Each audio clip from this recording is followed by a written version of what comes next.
Now, as you may know, Offroad Outlaws and No Limit Drag Racing 2.0 are made by the same development team, and after reading a lot of your comments in the previous Offroad Outlaws update suggestion videos, I figured we would compare and contrast the customization systems in Offroad Outlaws and No Limit Drag Racing 2.0 to see if there are elements that we could take from one and put it in the other. Now, I know that this is primarily about chrome deletes and body panel, body molding, painting, and things like that, but we are also going to be getting into some other topics as well, so make sure you stick around for the rest of the video. Before we get into the video, please remember that the examples we are about to discuss are not representative of any in-game assets or materials. Also, the release dates of future Offroad Outlaws updates are currently unknown at this time, but will be provided when they are available. So first, let's look at the system in No Limit Drag Racing 2.0.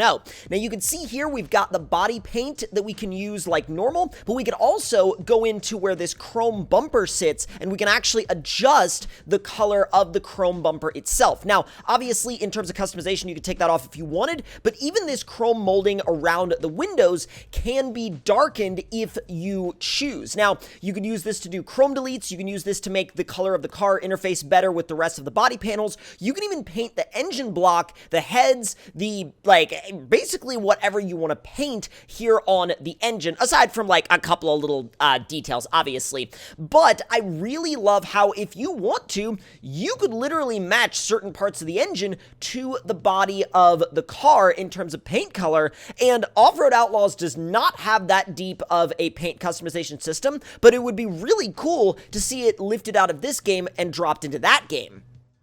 And now let's take a look at the Offroad Outlaws paint system. Now, as you can see, you can adjust the color of the vehicle's body, but that's about all you can do aside from adjusting paint finish options like matte, glossy, satin, things like that. But if you look at the trim around the windows, for example, that's not something that you can mess with. That's not something you can adjust. Nor can you adjust things like, say, for example, the chrome in the grille. That would be a really nice thing to be able to adjust like you could in No Limit Drag Racing 2.0, but again, it doesn't seem like that is an option here right now. And while I am sure that having the ability to adjust those things in No Limit and not having them in Offroad Outlaws allows Offroad Outlaws to maybe dedicate certain resources of the game to different elements that No Limit doesn't have, but again, if the games are built in and around a similar framework, one would imagine that there would be at least an option to maybe like sort of transpose those features from one game to the other. Again, I am no developer, so I don't know if that is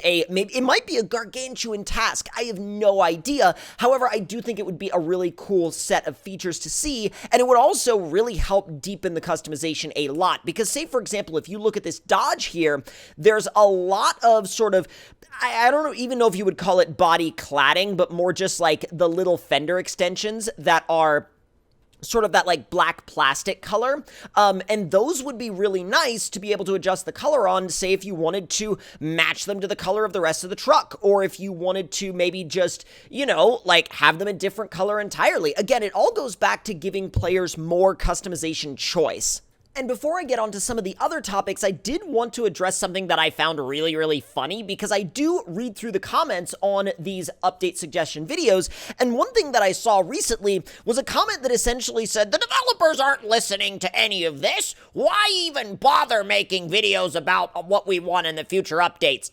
And first of all, I find that hilarious because if not for the community suggestions, we wouldn't have 3/4 of the features we have in Offroad Outlaws. But also, I find it really funny that there are people that think that the devs don't listen to user suggestions, because there are plenty of times where they literally go on their Offroad Outlaws Facebook group and they're like, hey, what do y'all want to see in the game? They literally ask people directly what they would like to see in the future of the game. So do I think there's a point in voicing our opinions on what we want to see in the future? Yeah, absolutely I do. Now, real quickly, though, let's do a little bit of a roundup of some of the features that I have seen suggested the most over the course of the past few videos. Now, in terms of the past few videos, the themes that I have seen more than anything, because we've done a few different videos about the Offroad Outlaws future updates and what people want to see at this point. So what I have noticed more than anything else is airbag suspension, and this is in no particular order, but airbag suspension,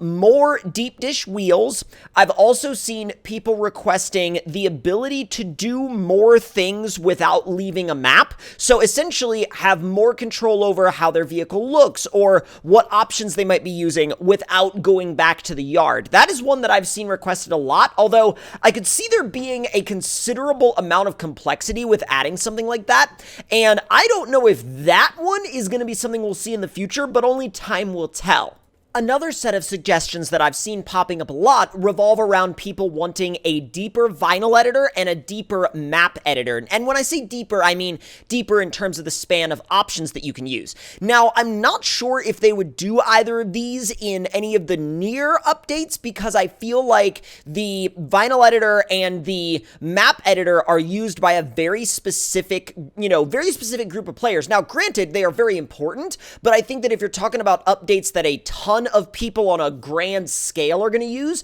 the bolt-on customization options are definitely going to be used more widely. But at the same time, without the map makers and without the users of the vinyl editor, honestly, we wouldn't have half of the content we have in the game today. So make no mistake, even if those communities are smaller, they are just as important. Size does not always dictate the amount of importance that a feature has in a game. It might be a feature that is only specifically utilized by a small subset of players, but the rest of the community still gets to enjoy the creations of those players on a grand scale. So again, the size of a usage of a feature set does not always dictate its level of importance when compared to different features that they might add. But another one of the features that I see people constantly requesting, honestly, sometimes more than anything else, is, well, I wouldn't say more than anything else, but it's definitely up in the top 3, is people wanting more realistic options for dually fenders. Now, the dually fenders that we have on this Dodge are very kind of bolt-on looking. They're just kind of like you grabbed them out of the parts bin and you stuck them on. That's not bad because we can get like 3/4 of the way towards a Ram 3500, but they don't look like the dually fenders that you would see on a real Ram 3500. Now, obviously, it would be a massive challenge for them to make different dually fenders for each truck, but at the same time, having a set of dually fenders that maybe gave you, like, I don't know, a couple of different options, like you have maybe 2 or 3 different dually fenders to choose from, and then those would apply to every truck, that might get you, instead of getting you like halfway or 1/4 of the way to the real thing, it could maybe get you 3/4 of the way to the real thing instead. And I'm thinking that they would probably be more likely to do that than to do,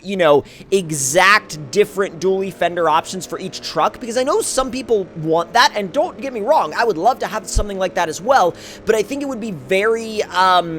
it might be unlikely that they would commit that level of detail to one specific tiny little part of the game when they could also commit that same level of detail to, fixing one thing over here and fixing one thing over here, and they've got to figure out where to put their time and where to put their resources, because again, resource usage is extremely important on any kind of mobile game, and when you're trying to be as careful as possible with the way your game uses resources, making individual different sets of parts for a lot of different vehicles might not be the most resource-friendly thing to do. So we do have to think about that when we're trying to speculate on where they may choose to put their time and resources in terms of adding features like realistic dually fenders. But to go back to the beginning of that discussion, I think having at least a couple more options would be really, really, really nice. Even if they weren't exactly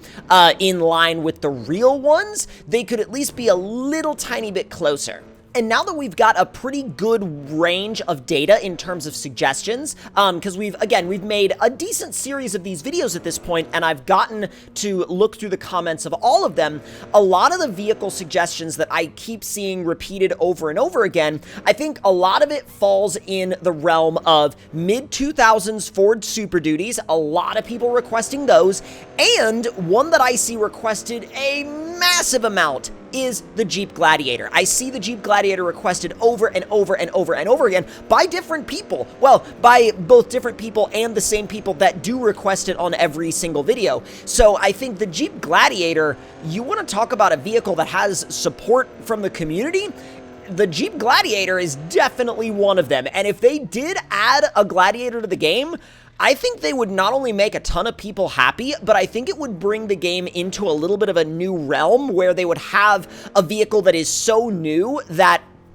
a lot of people could make their own versions of either maybe a Gladiator that a family member owns, or maybe a Gladiator that they themselves own, or maybe a Gladiator that, like, I don't know, that they see every day when they drive to work or to school or something. So I think that one, in terms of all the different vehicle suggestions that I've seen, that one keeps getting requested over and over and over again. And I think if they ever do add it, it's gonna absolutely go nuts. But with all of that being said and done, if y'all enjoyed this video, let me know any thoughts, opinions, or suggestions you may have down in that comment section below. And if you want to see more videos like this one, make sure you hit that subscribe button and turn those notifications on, and I will see y'all next time.